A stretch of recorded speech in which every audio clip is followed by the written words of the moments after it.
Have you ever stopped to think that a simple gesture, made on any given day, can decide the course of your own life? Years later, it seems like an exaggeration, right? But what if I told you that this happened for real and changed the destiny of two families forever? We grow up believing that what we do for others is charity, kindness, or good people's thing. But what if it's more than that? What if the good you do today is in fact an invisible investment in your own future?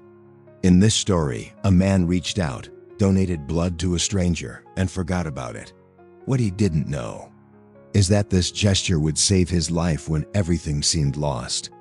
It's counterintuitive to think that helping someone you've never met in your life could, one day, be the reason you breathe. But that's exactly what happened to Jake, an ordinary nurse, who became part of one of the most moving stories ever told. There was no premonition. There was no exchange. There was only one gesture, pure, honest, and silent. And years later, in the darkest moment of his existence, the improbable happened. If that's not proof that the world turns, then what is? This story will move you, challenge you, and perhaps, in the end, transform you. Because it's not about distant miracles. It's about real choices.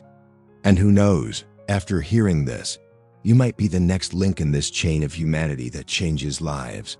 Are you ready? So take a deep breath and come with me to the end.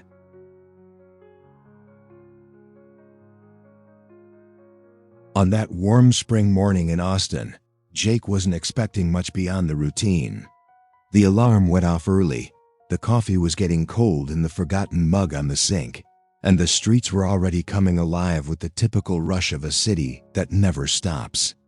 But something inside him, an almost silent impulse, maybe an inner voice, maybe just a breath of humanity, made him turn the corner and enter the Red Cross mobile unit parked in front of the supermarket. It wasn't the first time he had donated blood, but that day, there was something different in the air. He felt, even without understanding, that simple gesture was loaded with something greater. As the needle pierced his skin, he thought about the son he wanted to have one day, about the mother who always said, "Do good and don't look at who." With a shy smile, he allowed himself to be carried away by a moment of reflection, with his heart lightened by the fact that he was contributing, even without knowing exactly what. Empathy, love, and kindness pulsed discreetly in that gesture. After all, donating is a way of saying, "I believe in you," even without knowing the other person. Jake was a volunteer nurse, the kind who knows that life passes between one breath and the next. He had seen up close the fragility of existence and how quickly everything can change. During each shift, he saw faces of despair, trembling hands of family members, and eyes that begged for a miracle. Maybe that's why, that day, he didn't think twice when he heard the call for the donation campaign. Even though he was tired, even with the bills piling up on top of the refrigerator, he went. Because sometimes, when you have compassion and respect for others, your heart acts before your reason. And look, it is in that moment of solidarity that true miracles reside. Without knowing who would receive his blood, without ever expecting anything in return, Jake simply hoped that it would be useful to someone, perhaps a newborn child, perhaps an elderly person struggling against time. It was just another name among many, or so he thought. Little did he know that this small altruistic act would open a spiral of events that would test his courage, his faith, and the very essence of the power of kindness. Sometimes, the greatest chapters of our story begin on pages that seem banal. Jake went about his day normally after donating. He went to the supermarket, called his wife, even played with the dog in the late afternoon. That became just another reminder on the health app. But look, life doesn't warn you when it's going to turn upside down. And there is a subtle wisdom in this. What you offer sincerely one day may come back. Not as payment, but as redemption. The seed planted there, with humility and gratitude, would grow without him seeing, sprouting in unknown soil, irrigated by an invisible hope. How many times do we act without knowing the real impact of our attitude? How many hands do we reach out without imagining that, in the future, one of them will return to hold us? Jake didn't know, but at that moment, destiny drew a silent bond between two hearts. A simple gesture, a tube of blood, and an eternal bond that was born there, without pomp, only with the sincerity of someone who believes, with all his strength, in humanity. On the other side of the state, while Jake was driving home, unaware of the enormity of what he had just done, a man was racing against time. It was dawn in San Antonio when the paramedics responded to the emergency call. An accident on the highway, an overturned car, broken headlights, sirens piercing the darkness.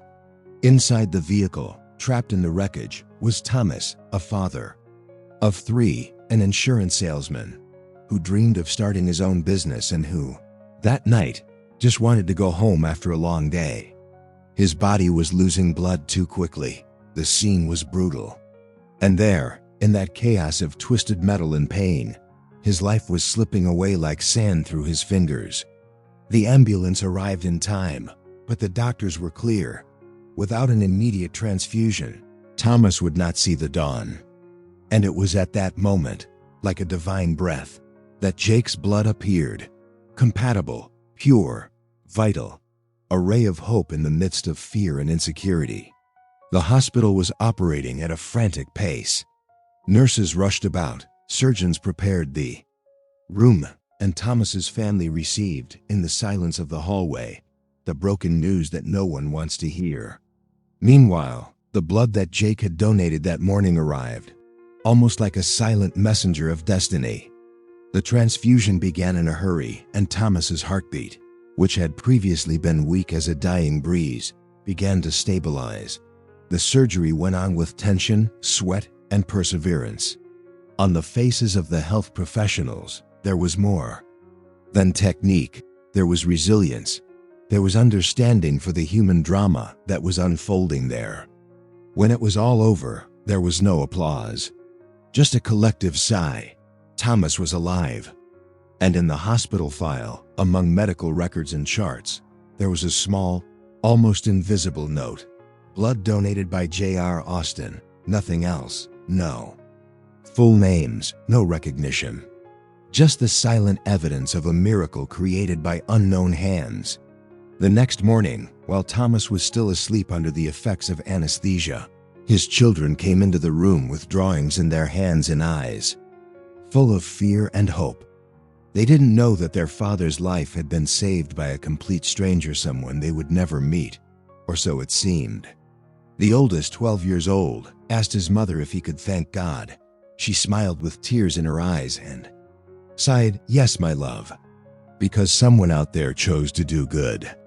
And that's how the power of kindness works. Silently, without seeking a stage, without wanting trophies. All it takes is a willing heart and an honest action. Thomas didn't know what blood was running through his veins now, but he was beginning to feel the renewal pulsing within him. Life was inviting him to a second act, and he, even though he was still groggy, was beginning to understand that receiving a new chance is also a form of mission. Because when one is touched by the kindness and love of a stranger, something changes, not only in the body, but in the soul. And without knowing it, Thomas was now carrying more than just new blood. He was carrying an invisible bond with someone who also had no idea what was to come. The years passed with the subtlety of a breeze that is not perceived until the leaves change color. Jake, now living in Denver, was building a life that many would call peaceful. His routine was divided between the hospital, where he worked with dedication, and the house where he was starting to form a small family. He married Emily, a literature teacher who was passionate about Jane Austen, and together they received the greatest gift, little Noah, a little boy with curious eyes and an easy laugh. The days passed between diapers, shifts, birthdays, and naps on the couch on Sundays. The blood donation made years before a forgotten detail among so many other files in memory. But it is curious how life has its own way of taking turns. And sometimes, these turns begin with a subtle symptom, a persistent dizziness or an unnatural tiredness. Small signs almost imperceptible, like whispers from fate trying to warn that something was about to change. Because monsters don't always appear all at once. Sometimes they approach with disguised affection.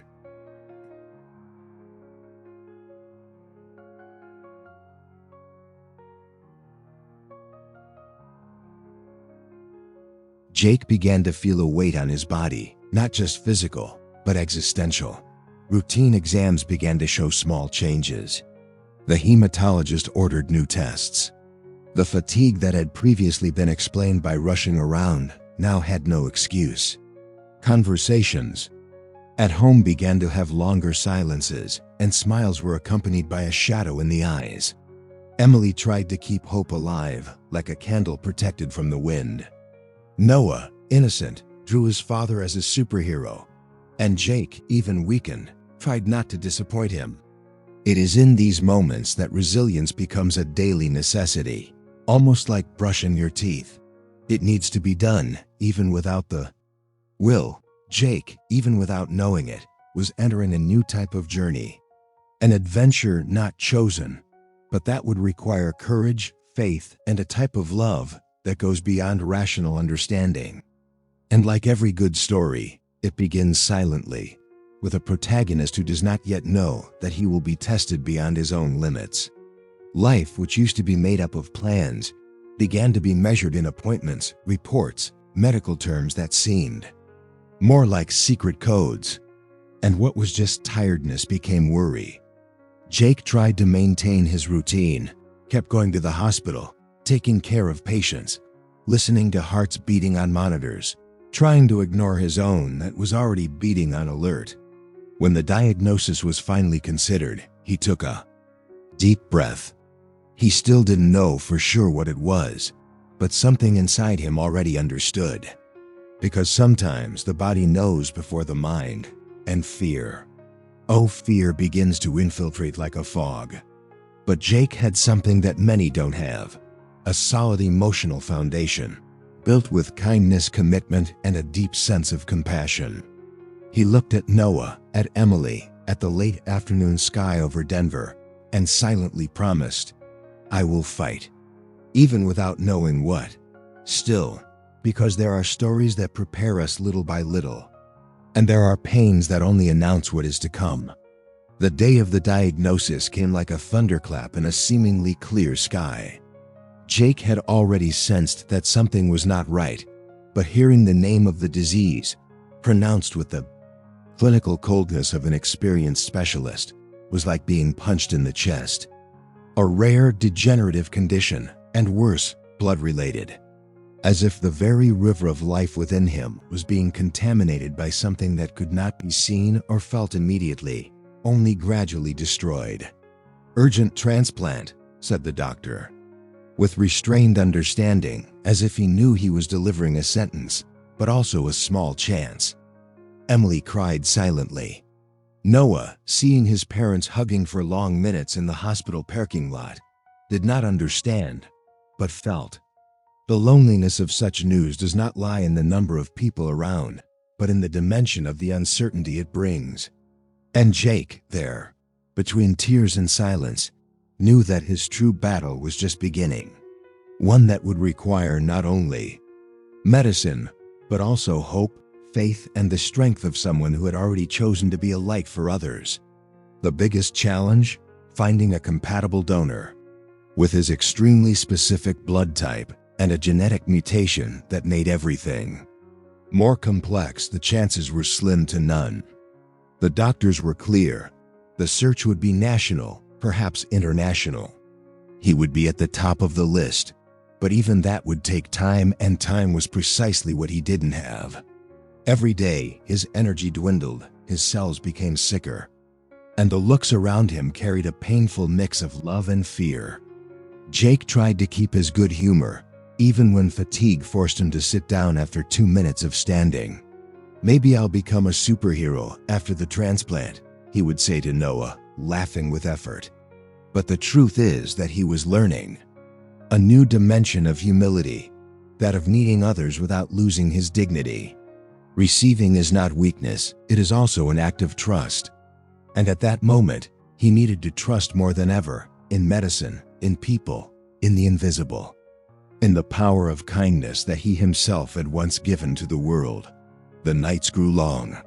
Emily began to sleep next to him in the hospital chair, holding his hand as if she were holding onto her life by a thread. Friends created support groups.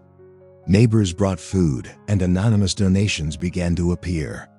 The city, without knowing it, came together around a man who, years before, had done the same for strangers. And so, like a chain of silent altruism, kindness multiplied. Jake felt the compassion in every gesture, but also the insecurity in each new test result. The disease progressed. And he, even exhausted, clung to small daily miracles. A good morning from the nurse, a drawing made by Noah, a smile from his wife. The wisdom that was born from this pain was raw, real, almost unbearable, but also beautiful. Because it is at the bottom of the pit that the light at the top shines brightest. And without knowing it, destiny began to write the next chapter of this story, with a detail that no one could have foreseen. Yet. When a name rises to the top of the transplant list, it's not just a clinical fact that moves. It's an urgency screaming within an overwhelmed system. Jake was now a national priority. A specialized medical team was assigned exclusively to monitor his condition. Consultations became daily, and connections with genetic databases intensified. But even with all this structure, the reality was harsh. Finding a donor compatible with his characteristics was like looking for a needle in a haystack. Emily, overcome by a fierce mix of love, despair, and hope, started a campaign on social media. Videos, emotional texts, photos of Jake with Noah, everything to raise awareness. And that's when the magic of humanity began to manifest itself. Strangers shared, influencers joined in, doctors from other states offered help. What was a clinical search became a wave of national empathy. But time was merciless. While Jake's face gained space in the local media and in the hearts of thousands, his body showed signs that it couldn't take much more. The palliative care was no longer working. Some days he could barely get out of bed. Other days he would force himself to play with Noah for 15 minutes and then collapse on his pillow. Understanding gravity was mixed with a rare kind of faith, the kind that refuses to die even when all seems lost. Emily organized blood donation groups, bone marrow donor registrations, and raced against time with the fury of a mother protecting her young. The community at the hospital where Jake worked for years held vigils, interfaith services, and fundraising campaigns. There was something magical, almost divine, in that collective movement. The power of kindness spread like wildfire in a dry field, burning the boundaries of selfishness and rekindling the spark of humanity in everyone who heard the story. Despite the chaos, there was beauty. A raw beauty, forged in adversity, honed by pain, and illuminated by the sincerity of altruistic hearts. People who had never seen Jake volunteered for compatibility tests. Children sent colorful letters with drawings of hearts, saying, "You're going to be fine, Mr. Jake." Doctors were moved to see the movement taking on proportions that went beyond medicine. And in the midst of all this, Jake, weakened but lucid, wrote down phrases in his notebook like, "If I get through this, I want to create a donation center." Gratitude for the collective effort fed him more than the glucose serum hanging on the wall. Humanity revealed its best side. Still, no real compatibility appeared. The clock was ticking. Hope wavered. But the universe, in its mysterious wisdom, was already preparing the most unlikely reunion, one that no algorithm could predict. It was on a random afternoon, like so many others full of hope hanging by a thread, that the improbable happened. An email arrived at Jake's medical team. "Coordinator, There was a name in the genetic database that appeared as a 100% match. At first, no one believed it. The chance of this happening was smaller than being struck by lightning and winning the lottery on the same day. The protocol required double-checking, and the team's eyes trembled as they typed the name of the possible donor. When he appeared, it was as if time stood still. Thomas. Yes, that same Thomas, who years ago had received blood from Jake in a transfusion that had saved his life. No one there knew about the connection, but Life, that brilliant screenwriter full of ironies, knew exactly what it was doing. Thomas had, out of gratitude, registered in the National Genetic Donor Bank. Without knowing it, he had placed there the golden ticket to a future reunion marked by hope, the forgiveness of time, and the powerful web of reconciliation. When the doctors explained the situation to Thomas, there was silence on the other end of the line. A silence that said more than 1,000 words. He didn't know who the recipient was, only that he was a match. But something, perhaps a silent intuition, pushed him to say yes without hesitation. And then, the team revealed the name, Jake. Thomas sat down. He remembered the letter he had received years ago from the Red Cross, saying that he had been saved by an anonymous donor. Now the chance to give life back to this stranger was knocking on his door. It was more than a coincidence. It was a call to action, a rare chance to live the full cycle of compassion. He cried, and it wasn't from sadness. It was the kind of cry that only truth allows, a cry of honor, of wisdom, and of something greater than both. Because donating was not just a medical gesture, it was a spiritual act. It was touching the soul of the other with affection and saying, "I'm here." Here.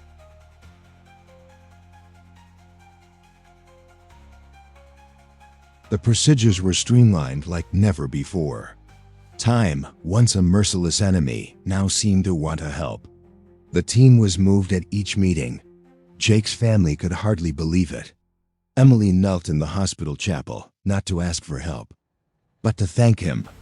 And Jake, even though he was weak, felt something change in the air. He still didn't know who the donor was, but his heart began to beat faster, as if life were saying, "Now hold on tight." Thomas prepared for the procedure with serenity and a shy smile. When asked why he was doing this for someone he didn't even know personally, he replied, "Maybe I know him better than I think." And at that moment, more than medicine, more than science, it was empathy, pure, raw, brilliant, that sealed the fate of these two men. Because when you plant love, even blindly, one day it will bloom. And no one can predict the size of the harvest. The big day arrived surrounded by attention that could be cut with a look. The hospital, already accustomed to dealing with life and death situations, seemed different that morning. The medical team was prepared, but there was something in the air, perhaps the symbolic weight of that procedure, perhaps the collective understanding that they were about to witness more than a transplant, a reunion of destinies. Jake, pale, with sunken eyes but serene, asked for just a moment with Emily and Noah. In the small pre-operative room, he recorded a video with a shaky but firm voice.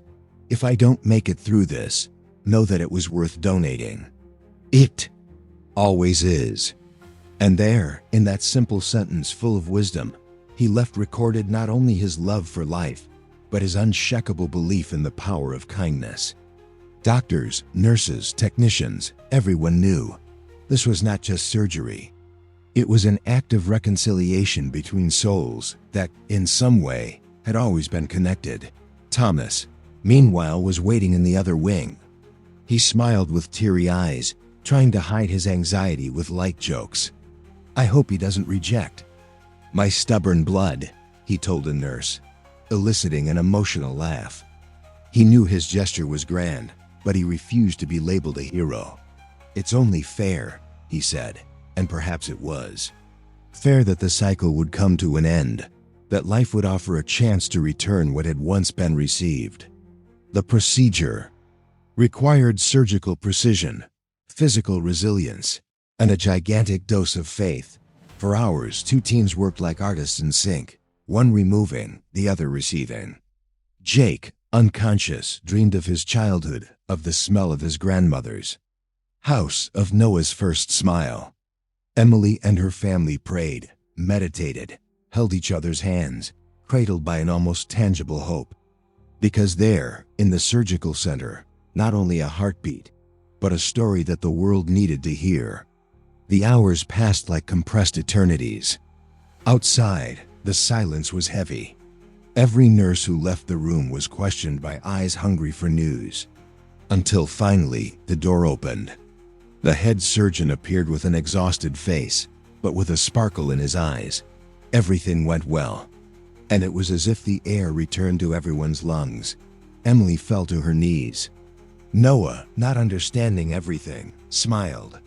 And Jake, still sedated, began to show signs of stability.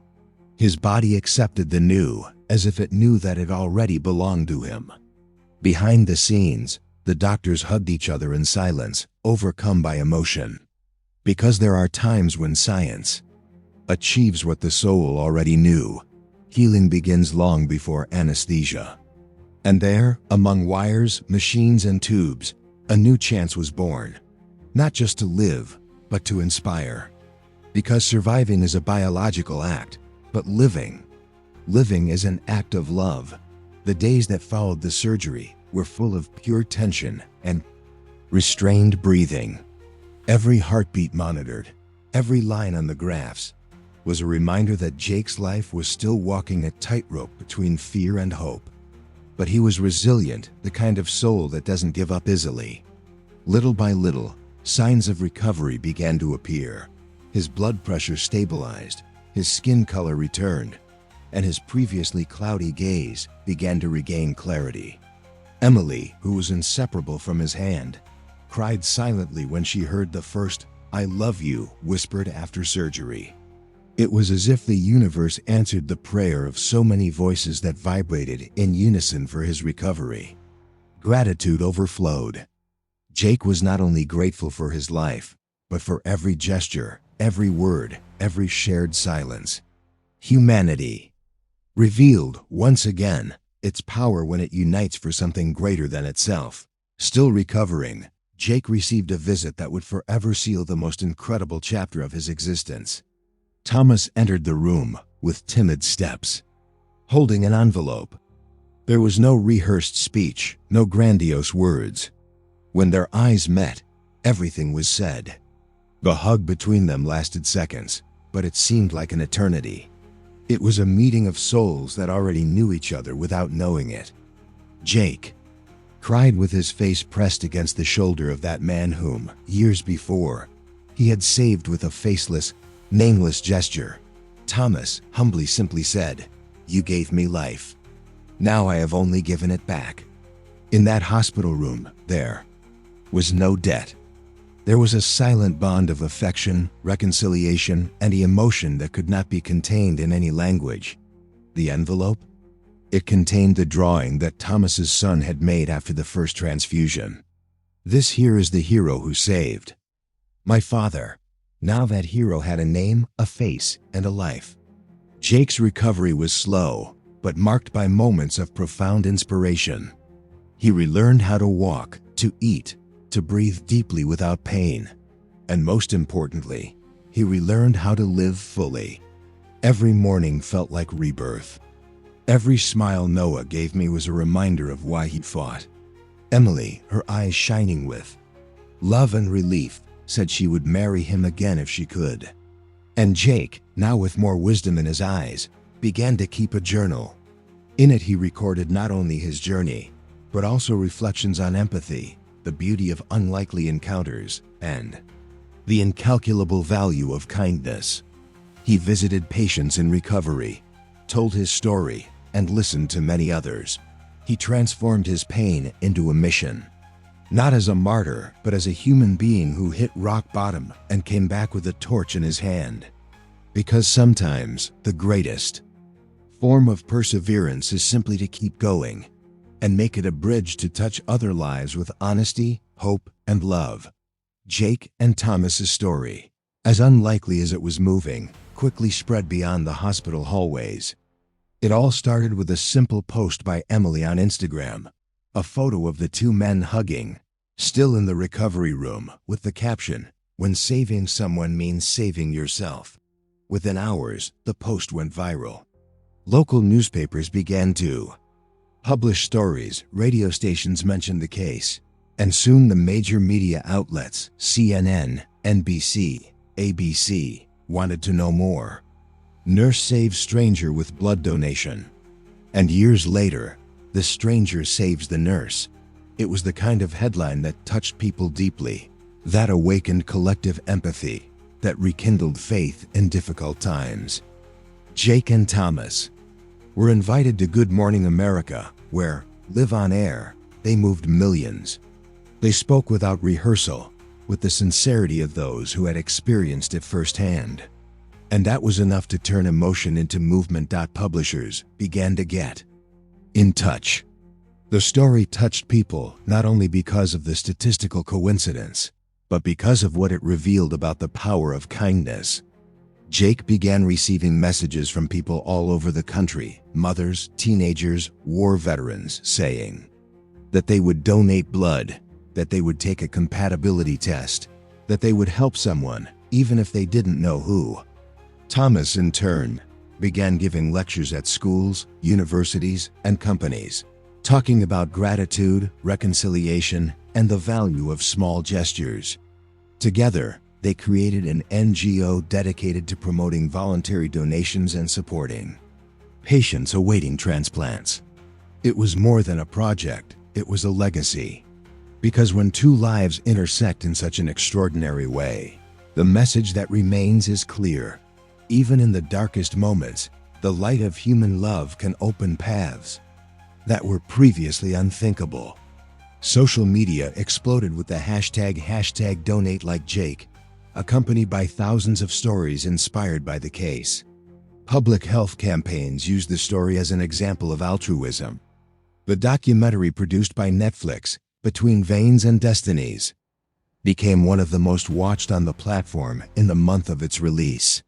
And the book that Jake wrote with Thomas, Lineages of Hope, made it onto the New York Times bestseller list in just 2 weeks.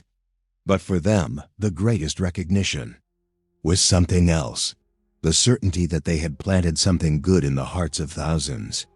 Because true inspiration does not lie in fame, but in the silent transformation of those who decide to do something different after hearing a story. Jake knew this every time he received a message from someone saying, "Today, I went to donate. I thought of you." And so, amidst the headlines, stages, and applause, what resonated most was pure, simple, and eternal humanity. Like a whispered reminder, good comes back. Back.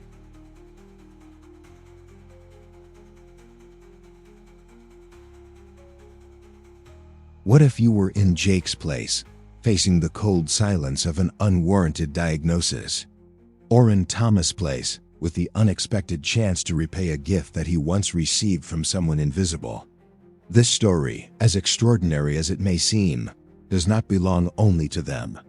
It belongs to all of us. Because each of us carries within us the power to impact lives, sometimes with a gesture as simple as extending our hand to donate blood. It doesn't require superpowers. It just requires empathy. It requires looking beyond our own routine and realizing that, on the other side of the city, there is someone between life and death waiting for a chance. How many times do we put things off? How many times do we believe that we are too small to make a difference? Jake didn't know the destiny he was creating on that ordinary day. And Thomas didn't imagine that he would save the person who saved him. And you? What would you do if you knew that a gesture of yours today could save your future tomorrow? Perhaps the world needs less speeches and more action, less theories and more practical kindness.